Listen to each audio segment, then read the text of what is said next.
com a graça de Deus que aqui estamos para cultuarmos ao Senhor nesse dia tão especial para nós, o dia do Senhor. E eu quero convidar você a abrir comigo a palavra de Deus em Romanos, capítulo de número 11. Romanos 11.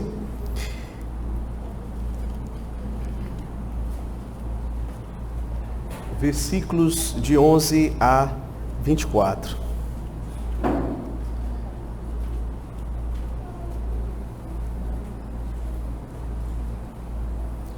Romanos 11, do 11 ao 24, eu vou pedir que você acompanhe a leitura que eu farei das Sagradas Escrituras aqui de Romanos 11, do verso 11 até o versículo de número 24, que diz assim: Pergunto, pois, porventura tropeçaram para que caíssem? De modo nenhum, mas pela sua transgressão veio a salvação aos gentios, para pô-los em ciúmes. Ora, se a transgressão deles redundou em riqueza para o mundo, e o seu abatimento em riqueza para os gentios, quanto mais a sua plenitude. Dirijo-me a vós outros, que sois gentios, visto, pois, que eu sou apóstolo dos gentios. Glorifico o meu ministério, para ver se, de algum modo, posso incitar à emulação os do meu povo a salvar alguns deles. Porque se o fato de terem sido eles rejeitados trouxe reconciliação ao mundo, que será o seu restabelecimento, senão vida dentre os mortos? E se foram santas as primícias da massa, igualmente o será a sua totalidade.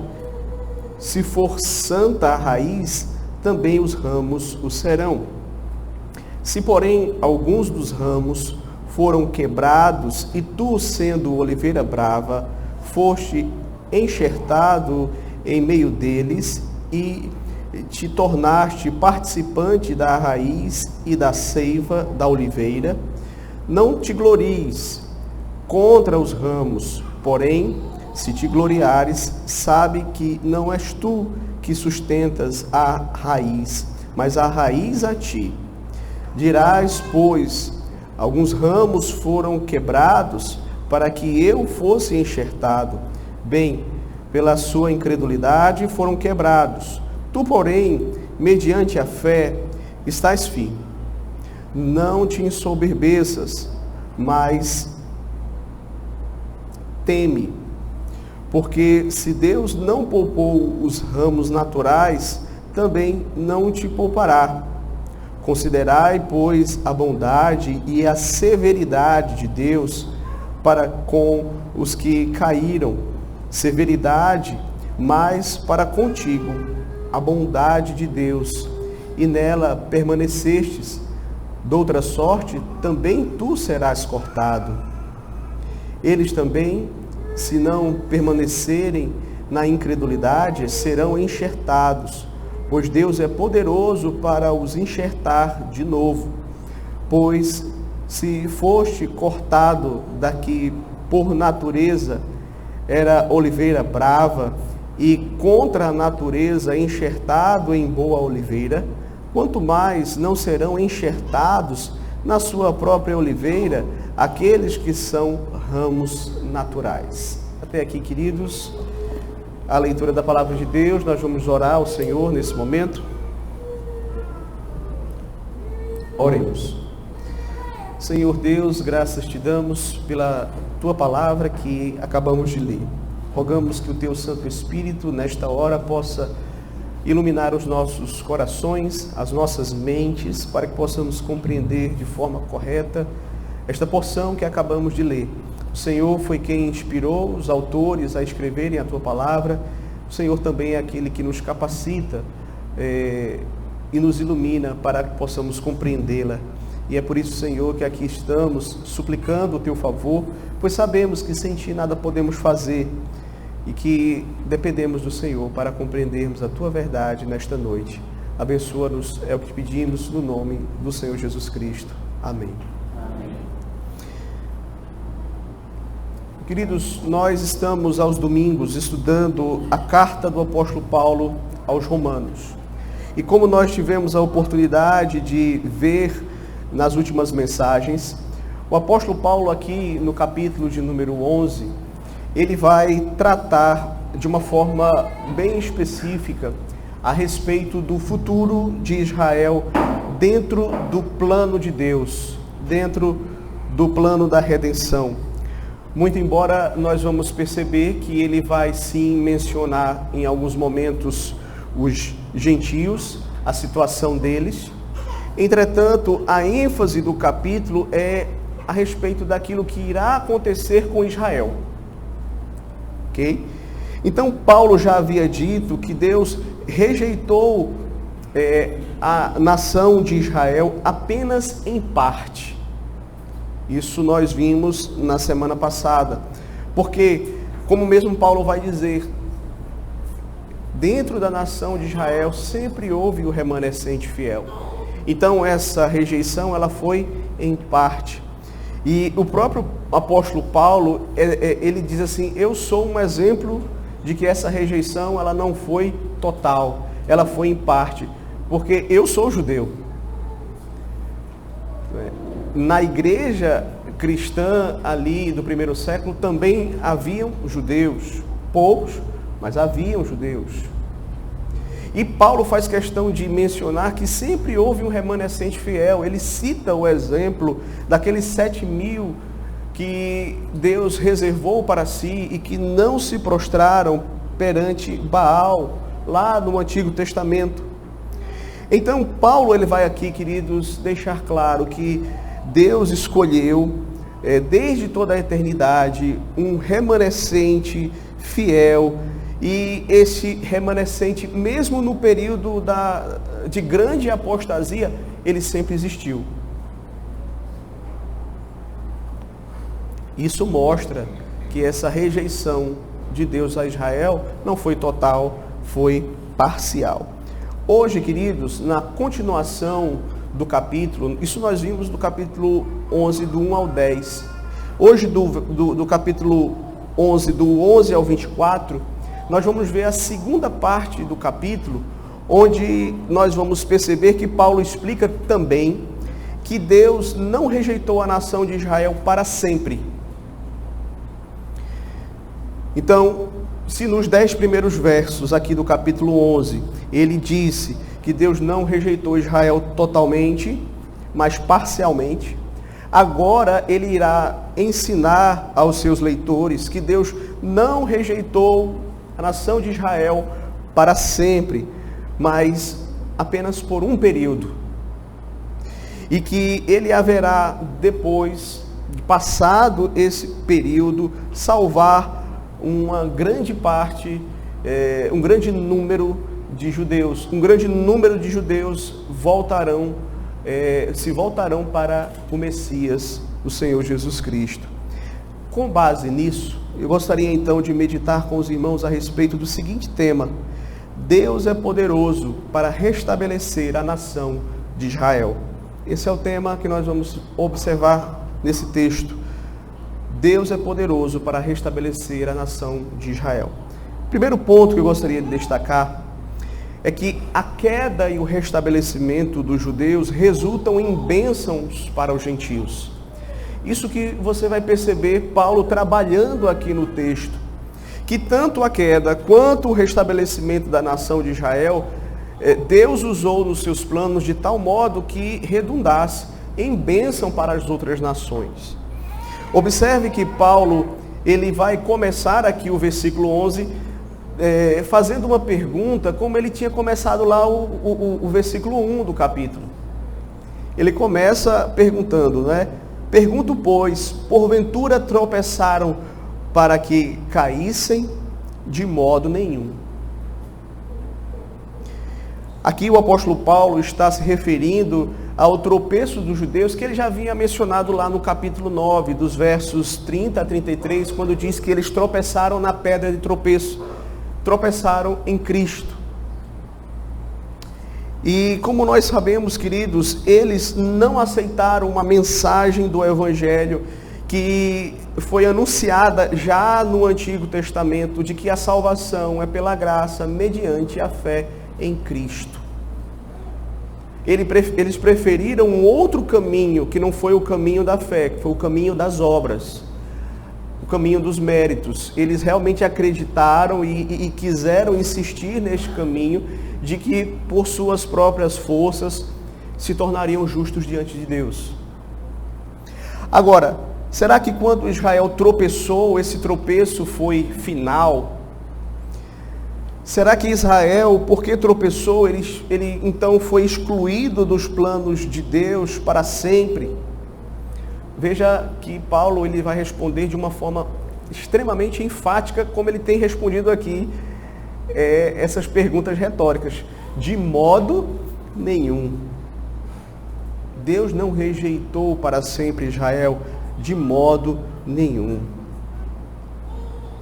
Os judeus, eles tropeçaram na pedra de tropeço, mas eles não caíram de uma vez por todas, ou seja, a situação deles não se tornou uma situação irreversível.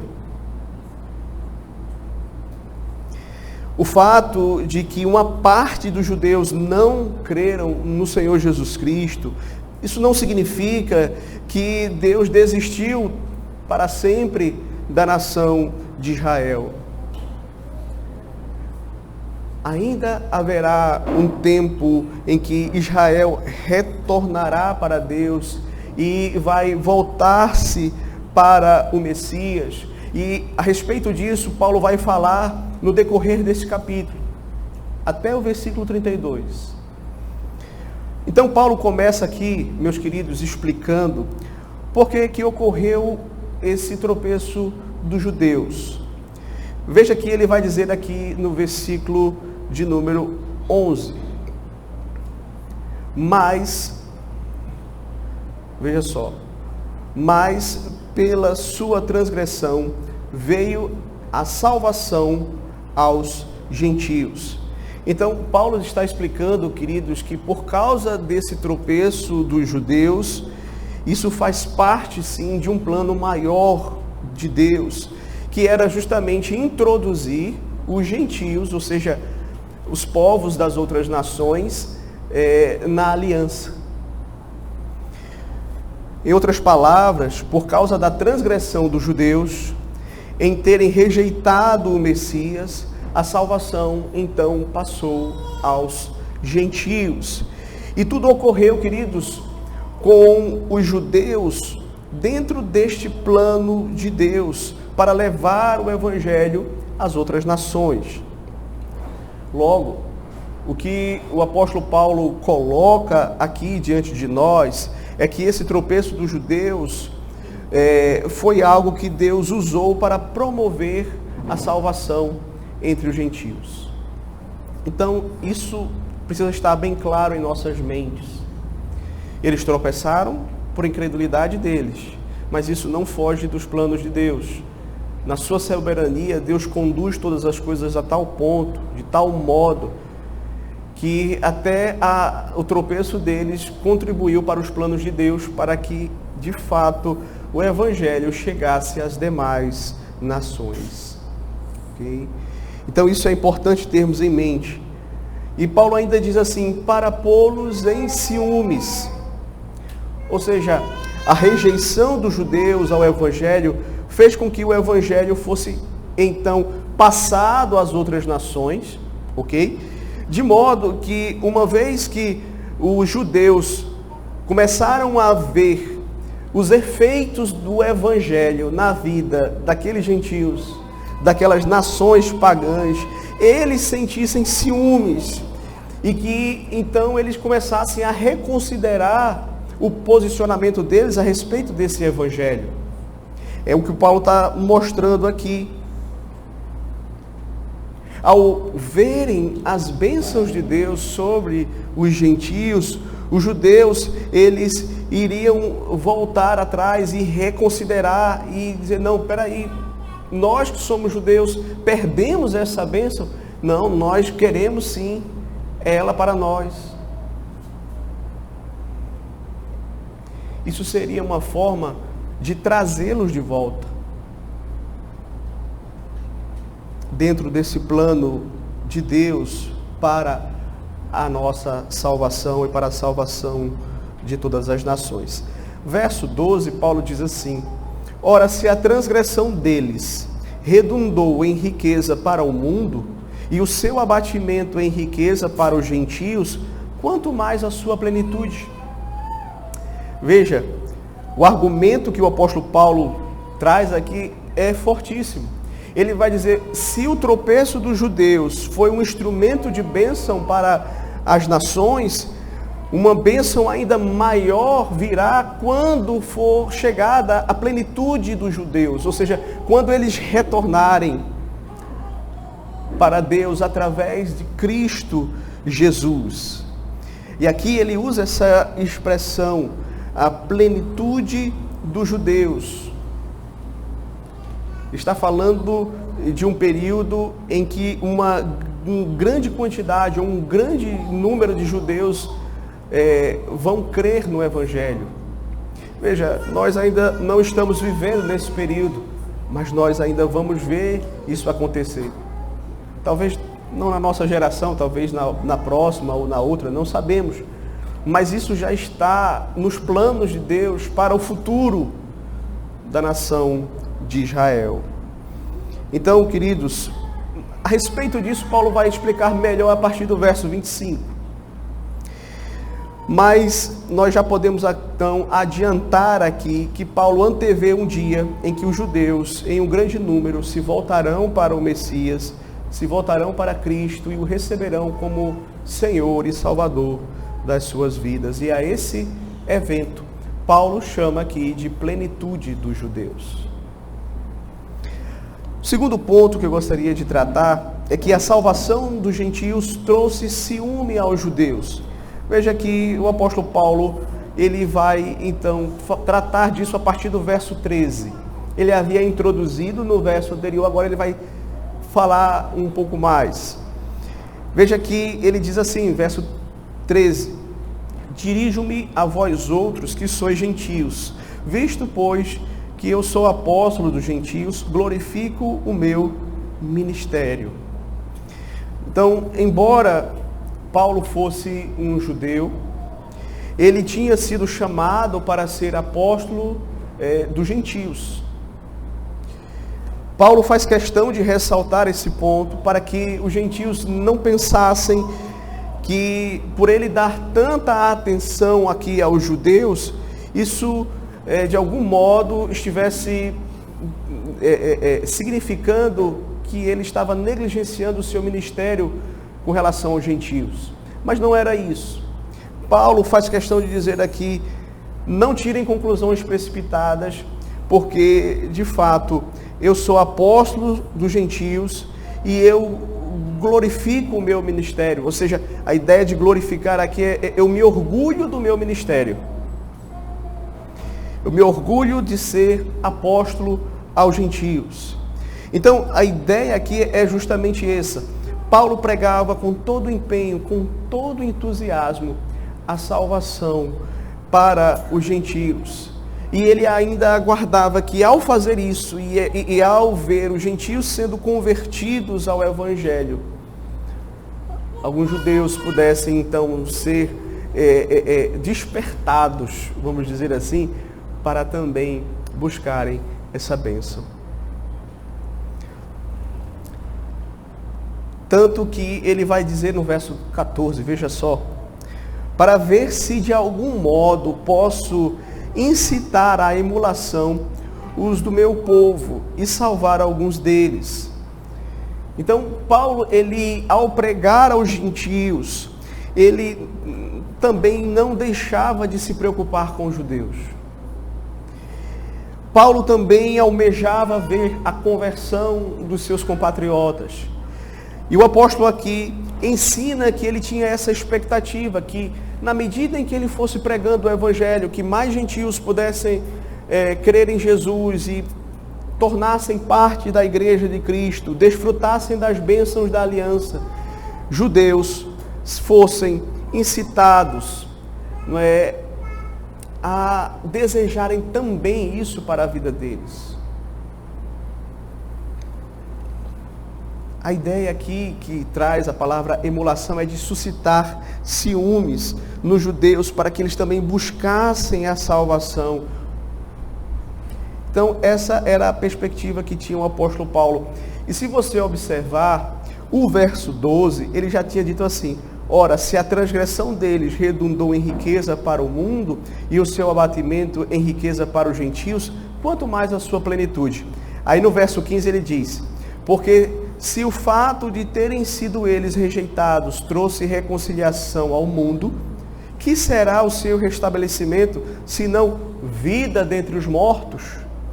É interessante como parecem aqui esses dois versos, o verso 12 e o verso 15. Em ambos você vai perceber o apóstolo Paulo mostrando que se Deus usou aquela tragédia da rejeição de Israel para salvar os gentios, quanto mais Deus será capaz de enriquecer as nações, enriquecer o mundo com bênçãos espirituais quando chegar o momento da plenitude dos judeus. Então todos nós sabemos o quanto nós ficamos alegres, felizes, quando nós podemos contemplar uma pessoa que antes era resistente ao evangelho e de repente essa pessoa é convertida. Nós nos maravilhamos, nós ficamos realmente felizes, alegres quando nós presenciamos tal acontecimento. Alguém que antes era endurecido, mas que agora foi quebrantado. Alguém que antes era incrédulo, mas agora se tornou um verdadeiro cristão. Então, se a igreja fica feliz, por exemplo, ao ver nos nossos dias aqui e ali, um judeu se convertendo, voltando-se para Cristo, quanto mais quando ocorrer a salvação em grande número deles. Certamente, queridos, isso vai ser bênção para a vida da igreja. Isso vai certamente servir para confirmar a nossa fé. Certamente vai servir também para provar a inspiração das Escrituras. Certamente isso também servirá como motivo de louvor e gratidão a Deus, por vermos Deus salvando pessoas que antes estavam endurecidas, mas que foram quebrantadas, foram salvas para a glória de Deus. Esse era o segundo ponto que eu gostaria de tratar nesta noite, que de fato você vai perceber que estava nos planos do Senhor Deus, de que na medida em que Israel rejeitasse o evangelho, isso servisse de bênção para as outras nações, mas na medida em que essas outras nações começassem a receber o evangelho, isso despertaria nos judeus um interesse pelo evangelho, pelo menos em alguns deles. E muito mais seria quando eles fossem salvos em grande quantidade de pessoas. Isso seria uma bênção para a vida de toda a igreja. Terceiro ponto que eu gostaria de tratar no texto é que Paulo aqui também ele vai falar desta relação entre gentios e judeus na igreja. E é que é importante nós termos isso em mente, que Deus ele tem esse plano, e assim como os judeus, eles em determinados momentos eles olhavam para os gentios e desprezavam os gentios agora que estão na igreja não podem olhar para os judeus e simplesmente desprezá-los, porque eles estão na incredulidade nesse momento. Veja só como Paulo vai tratar desta relação entre gentios e judeus dentro da igreja. Veja só, acompanha aí a partir do verso 16. E se forem santas as primícias da massa, igualmente o será a sua totalidade. E se for santa a raiz, também os ramos o serão. Se, porém, alguns dos ramos forem quebrados, e tu, sendo oliveira brava, foste enxertado em meio deles, e te tornaste participante da raiz e da seiva da oliveira, não te glories contra os ramos. Porém, se te gloriares, sabe que não és tu que sustentas a raiz, mas a raiz a ti. Dirás, pois, alguns ramos foram quebrados para que eu fosse enxertado. Bem, pela sua incredulidade foram quebrados. Tu, porém, mediante a fé estás firme. Não te ensoberbeças, mas teme. Porque se Deus não poupou os ramos naturais, também não te poupará. Considerai, pois, a bondade e a severidade de Deus, para com os que caíram, severidade, mas para contigo, a bondade de Deus. Se nela permaneceres, noutra sorte, também tu serás cortado. Primeiramente, observe que Paulo vai usar aqui duas ilustrações nessa passagem. A primeira ilustração que ele utiliza é a ilustração da massa, com respeito aos judeus. Ele vai dizer assim: se forem santas as primícias da massa, igualmente o será a sua totalidade.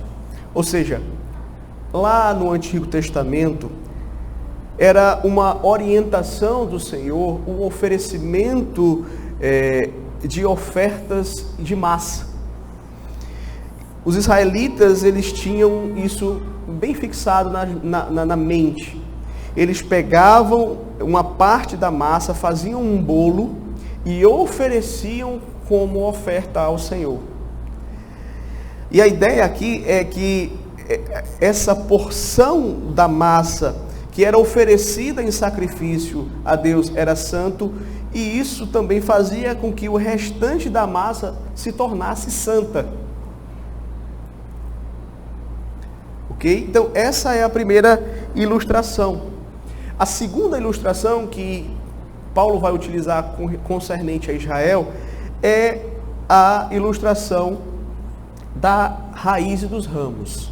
Veja que ele diz assim: se for santa a raiz, também os ramos o serão. Então, aqui também você vai perceber que Paulo, ele deseja tratar a mesma verdade, só usando uma ilustração diferente. Ou seja, aquilo que é verdadeiro em relação à raiz é verdadeiro em relação aos ramos. Qualquer raiz que você plantar, você sabe exatamente o que é que vai brotar dela. Então, a natureza da raiz e dos ramos é uma só. Você não vai plantar um pé de manga esperando obter dele maçã. Não vai dar maçã, não vai dar manga, vai dar maçã, né? Você não pode plantar uma fruta e esperar que venha outra. Por quê? Porque os ramos, o fruto, eles estão condizentes com a raiz. Ok? Então, veja que Paulo usa essas duas ilustrações aqui. E qual é o sentido delas? Qual é o significado delas dentro desse ensino que ele está trazendo? Isso que nós precisamos prestar atenção aqui. O ensino de Paulo está sendo direcionado à nação de Israel. E as primícias e a raiz são justamente os patriarcas. E o restante da massa e os ramos é a nação de Israel. Se os patriarcas da nação de Israel foram santos, no sentido de que eles foram separados por Deus e para Deus, isso quer dizer que Israel como nação foi e é uma nação separada para Deus. E por isso que Deus os preservou, e no devido tempo eles vão retornar a fazer parte do povo de Deus, vão fazer parte da igreja do Senhor Jesus Cristo. Então, o termo que ele utiliza aqui, santos, nesse contexto não é no sentido de moralmente puro, mas no sentido de que foi separado para Deus, para servirem a Deus. Paulo aqui, então, ele vai começar a trabalhar especificamente uma dessas ilustrações, que é a ilustração da raiz e dos ramos. Veja, ele está falando aqui da relação, né, judeus, gentios, dentro da igreja do Senhor Jesus Cristo. E ele começa a falar aqui dessa figura da oliveira e do enxerto. A figura do enxerto em árvores já era comum naquela época do apóstolo Paulo. Então, a linguagem que ele está utilizando aqui, essa ilustração, ela era bem conhecida dos seus ouvintes, dos seus leitores. Em que consistia? Consistia em a pessoa, o agricultor, ele pegar, por exemplo, o que ele chama aqui de uma oliveira brava. O que era uma oliveira brava? Era uma oliveira que não era cultivada, era uma oliveira que era criada assim meio que, não é, sem cuidados. E esta oliveira brava, provavelmente ela não daria frutos. Mas aí vem o agricultor, tira os seus ramos, enxerta em uma oliveira boa, uma oliveira que foi cultivada, que foi cuidada, que já era frutífera. E esses ramos da oliveira brava, eles passam então a frutificar.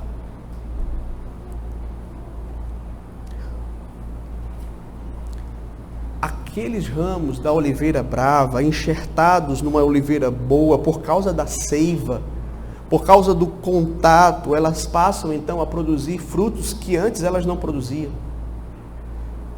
Então, essa era uma técnica já usada lá no período do apóstolo Paulo. E Paulo, ele se utiliza desta figura para ensinar sobre essa relação gentios e judeus. Veja que no verso 17 diz assim: se porém alguns ramos foram quebrados, e tu sendo oliveira brava, foste enxertado em meio deles, e te tornaste participante da raiz e da seiva da oliveira. Certo? Então, veja só, vamos entender aqui a figura. A oliveira é o povo de Deus. Essa é a boa oliveira. Os ramos naturais são os judeus, pois o evangelho veio dos judeus, os judeus são os ramos naturais. Eles não creram e por conta disso eles foram quebrados. A raiz, só voltando um pouco, os patriarcas. Os ramos são os da nação de Israel. Aqueles que não creram foram quebrados. E no local foi enxertado os gentios, que são essa oliveira brava, que somos nós. Certo? Nós somos os ramos da oliveira brava, enxertados em Cristo, de onde os ramos naturais, que eram os judeus, foram quebrados por sua própria incredulidade. Isso não é culpa de Deus, foi pela própria incredulidade deles, a responsabilidade foi deles. Certo? Então essa é a figura que Paulo está tratando aqui. E logo em seguida, se você observar, ele traz uma advertência para os gentios, no verso 18. Observe aí, ele faz questão de abrir os olhos dos gentios. Não te glories contra os ramos, porém, se te gloriares, sabe que não és tu quem sustentas a raiz, mas a raiz a ti.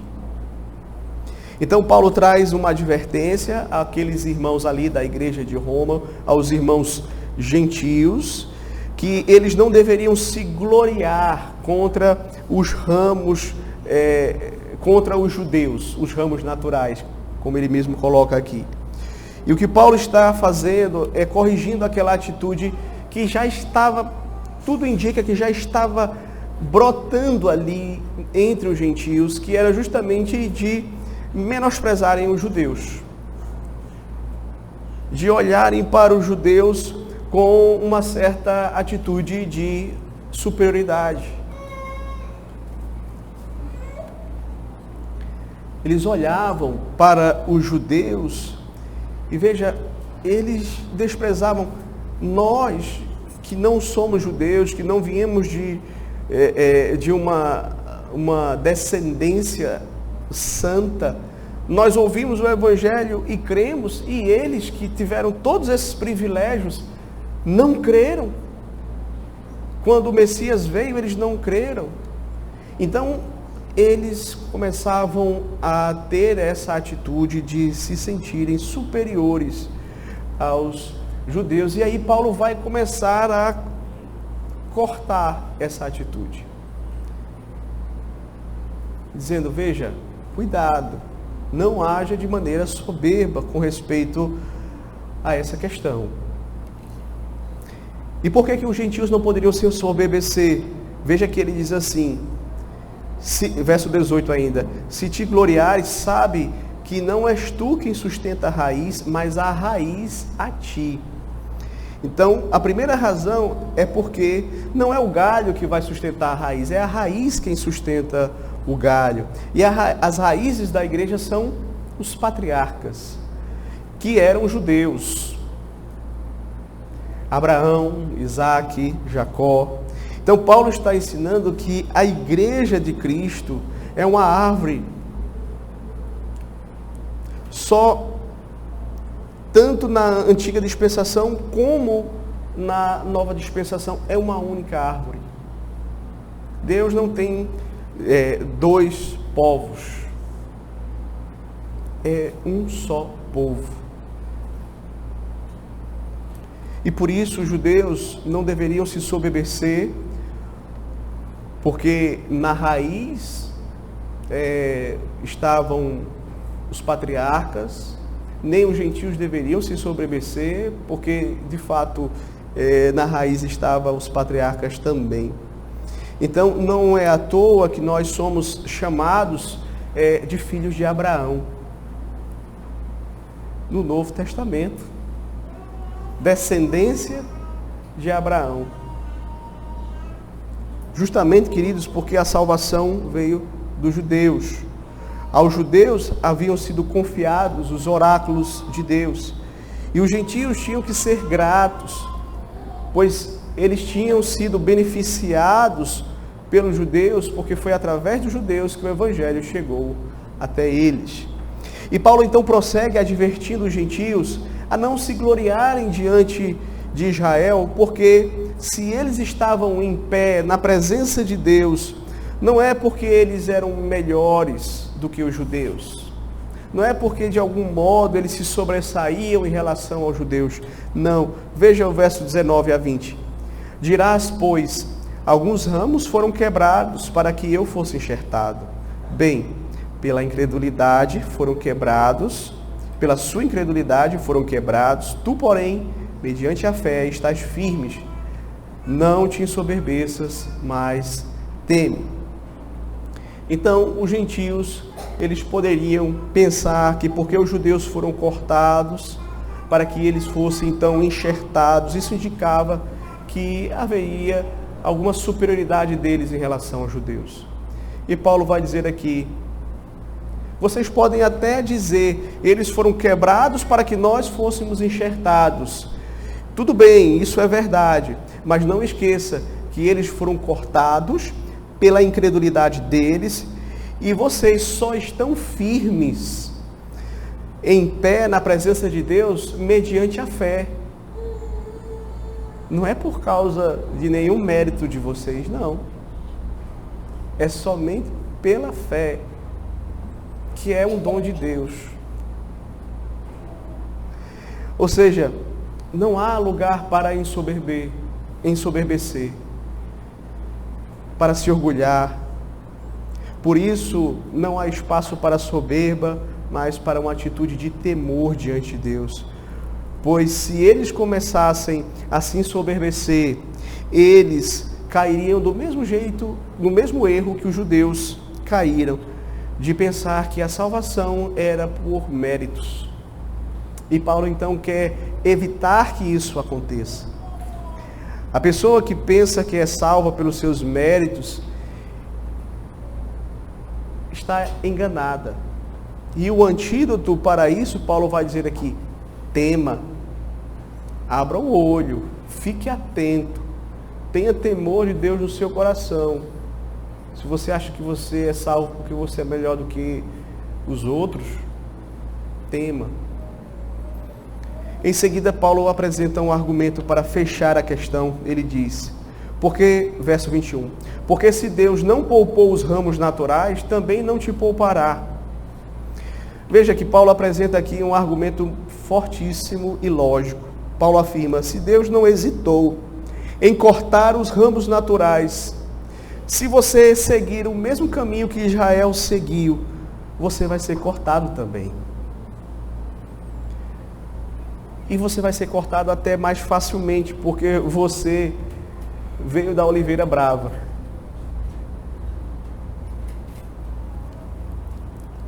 E isso é assim porque para com ele não há acepção de pessoas.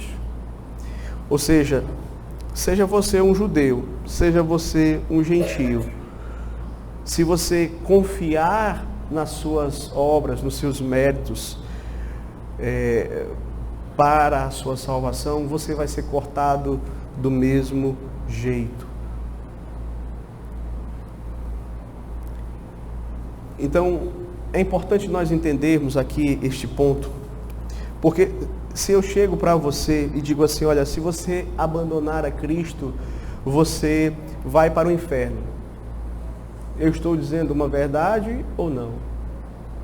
Estou dizendo uma verdade, sim.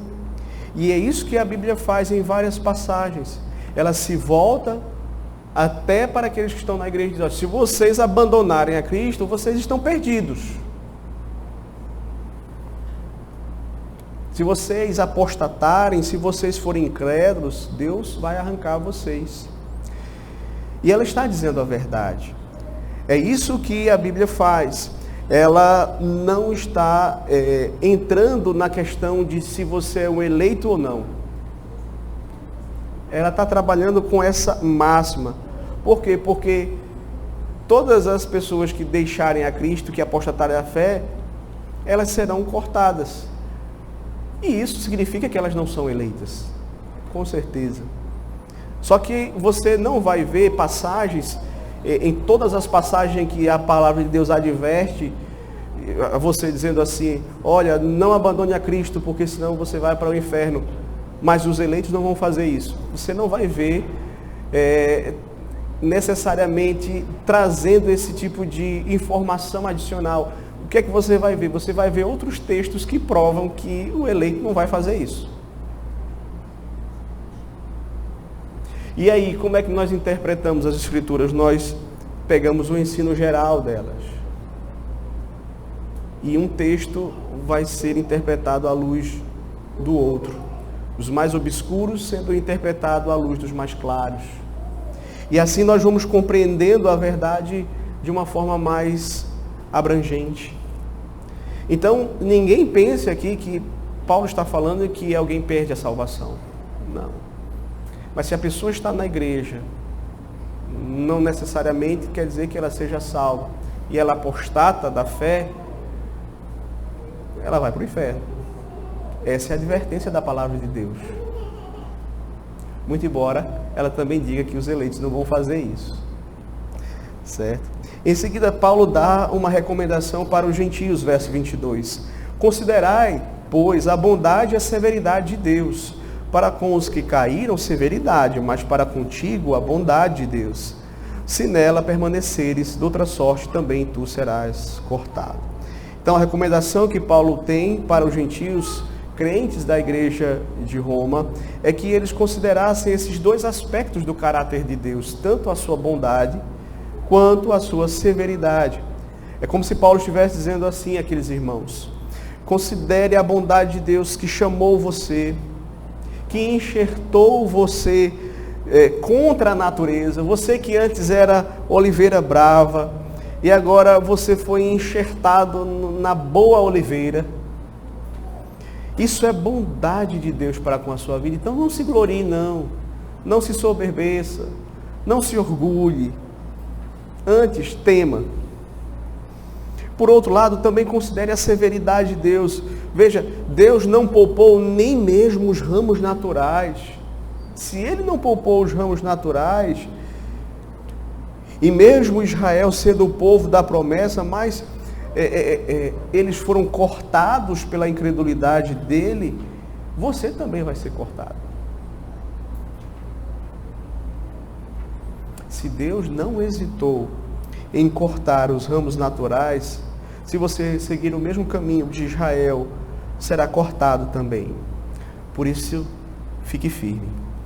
Por isso, não volte atrás. Não negue a Cristo, não abandone a fé, persevere no Evangelho do Senhor Jesus. Considere a bondade e a severidade de Deus, porque Deus não faz acepção de pessoas. Ele é justo com todos, quer sejam gentios, quer sejam judeus. Se trilharem o caminho da incredulidade, o caminho de querer ser salvo por meio das obras, o destino é o mesmo: inferno. Por fim, queridos, nós vamos ver, em quarto lugar, pelo poder de Deus, a restauração de Israel será então realizada. Veja só, versos 23 e 24, nós vamos ver aqui, nesses últimos 2 versos, Paulo mostrando que a restauração de Israel, ela será possível porque Deus é poderoso para restaurá-los. Veja como ele ensina no verso 23. Eles também, se não permanecerem na incredulidade, serão enxertados, pois Deus é poderoso para os enxertar de novo. Veja, Paulo está deixando claro aqui que se os judeus crerem, se eles não permanecerem na incredulidade, mas se eles crerem, eles serão enxertados novamente. Só existe uma forma de você ser enxertado e fazer parte da oliveira, que é a igreja de Deus: a fé em Cristo.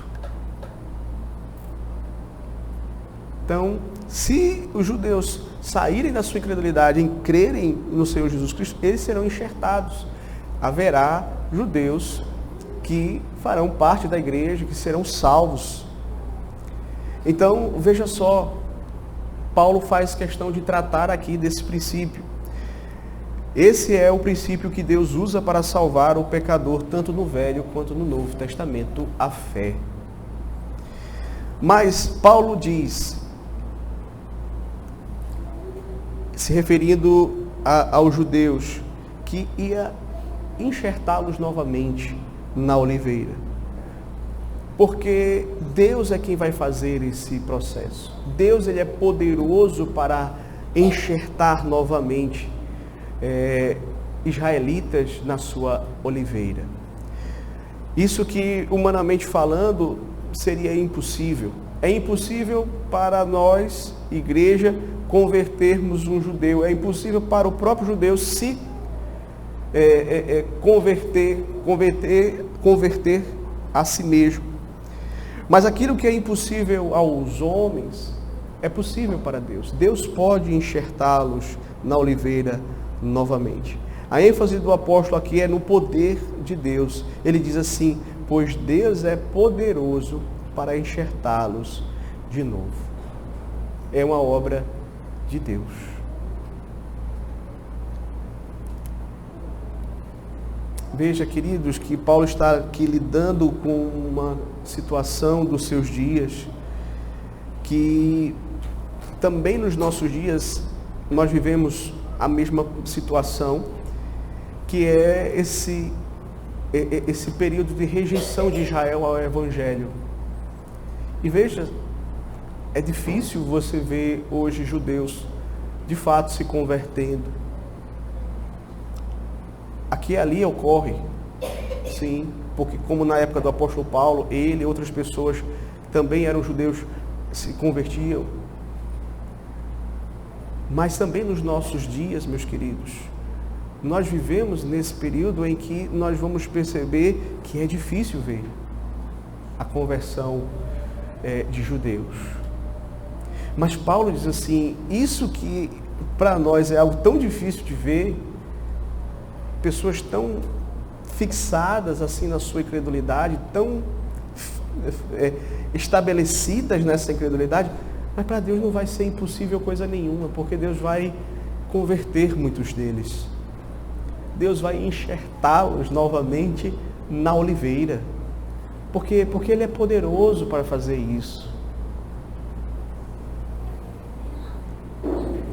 Então, aqueles irmãos gentios poderiam até chegar à conclusão de que nada mais deveria ser feito com relação aos judeus, que eles já tinham sido rejeitados, que eles já haviam tido até a oportunidade de terem a Cristo, os apóstolos, e mesmo assim você não vê-los ali se convertendo como deveriam. A tendência era que menos judeus estavam na igreja, então os gentios poderiam pensar, não tem mais nada o que fazer. E Paulo ressalta, Deus é poderoso para enxertá-los novamente. Isso, aos olhos humanos, parece ser impossível, mas pelo poder de Deus isso pode ser realizado, meus queridos. Deus já fez algo que seria mais difícil, não é, que reenxertar os judeus, que foi justamente enxertar os gentios. Se é que podemos dizer assim, que seria mais impossível para Deus, porque para Deus não há impossíveis. Veja que ele diz assim, pois se foste cortado daqui por natureza era oliveira brava, e contra a natureza enxertado em boa oliveira, quanto mais não serão enxertados na sua própria oliveira aqueles que são os ramos naturais. Deus fez, se é que podemos dizer assim, a coisa mais impossível de todas, que foi introduzir os gentios na aliança. Isso, diz Paulo, foi contrário à natureza. Porque os gentios eram oliveira brava, eles eram estranhos às alianças, eles viviam na ignorância, eles não tinham conhecimento de Deus. Porém, mesmo assim, Deus foi capaz de enxertá-los. Se Deus foi capaz de enxertá-los, eles que eram estranhos às alianças, será que Deus não pode reenxertar aqueles judeus cuja a raiz eles vieram dos patriarcas? Aqueles judeus que no Antigo Testamento eram, de fato, o povo de Deus ali do Antigo Testamento, o povo da aliança do Antigo Testamento, vamos dizer assim. Claro que dentre eles havia o remanescente fiel, mas a nação como todo era uma nação separada para Deus. Então é por conta disso que Paulo chama aqui eles de os ramos naturais. A nação de Israel, no sentido externo, pertencia à aliança. E o argumento de Paulo aqui é este: se Deus pode admitir aqueles que estavam completamente fora da oliveira, que eram oliveira brava, se Deus pôde enxertá-los, pois bem, quanto mais fácil será para ele admitir aqueles que por natureza pertencem à oliveira. Ou seja, reenxertar os judeus no seu povo. Eu gostaria então de concluir trazendo algumas aplicações para as nossas vidas. Primeiro, com relação aos judeus, devemos ser gratos a Deus por eles. Por isso, o antissemitismo é algo inconcebível no meio cristão. Eles tropeçaram, é verdade, mas esse tropeço deles resultou em bênção para nós. E a nossa atitude não deve ser de soberba com respeito a eles, não. Pelo contrário, deve ser de temor a Deus, e devemos orar pela conversão deles. No que depender de nós, nós devemos também buscar fazer aquilo que for possível para que eles possam ser convertidos, seja evangelizando, seja orando, porque a conversão deles implicará em bênçãos espirituais para todo mundo. Uma segunda lição que podemos tirar, meus queridos, é que a árvore é uma só. Ou seja, a igreja invisível dos crentes é uma só. Tanto na antiga quanto na nova dispensação. A oliveira é uma só. O povo de Deus, a igreja de Deus é uma só. A obra da salvação é a mesma. A raiz é a mesma. Ninguém é salvo na antiga dispensação de um modo diferente de como se é salvo na nova dispensação. Tanto na velha quanto na nova, o homem é salvo pela graça de Deus, mediante a fé em Jesus Cristo. A diferença é que no Antigo Testamento eles eram salvos pela fé no Messias que viria. Nós somos salvos pela fé no Messias que já veio. Certo? Terceira aplicação. O que eu lamento às vezes, queridos, é que o povo evangélico, por amor à nação de Israel, esquecem desse ponto de que a relação com Israel passa a partir do momento em que eles creem em Cristo. Certo? E nós precisamos ter isso bem firmado em nossas mentes. Porque muitas vezes as pessoas pensam que apenas ser judeus, isso é uma outra forma da pessoa ser salva. E não é. Até os judeus precisam crer em Cristo, caso contrário, eles não serão salvos. Certo? Mas dentro da igreja você vai perceber, inclusive por causa dessa percepção, muitas pessoas trazendo para a igreja e trazendo para o culto instituições que são próprias de Israel. Você vai ver igrejas cristãs celebrando a festa dos tabernáculos, celebrando a Páscoa, entrando com a arca no meio do culto, tocando o chofar no meio do culto. E veja, meus queridos, isso fazia parte daquela época que o evangelho estava apenas em Israel. Só que eles caíram para que os gentios então entrassem. Então essa é uma nova fase que já superou aquela antiga, certo? Pela grandeza de Cristo, pela superioridade de Cristo. Então nós não precisamos mais celebrar a Páscoa, porque hoje nós temos a ceia do Senhor. Nós temos Cristo. Então, não é mais espiritual trazer as instituições de Israel para dentro da igreja. Isso, na verdade, se constitui uma afronta a Cristo. Porque todas essas coisas, elas eram simbólicas, elas apontavam para Cristo, e uma vez que Cristo veio, nós não precisamos mais delas.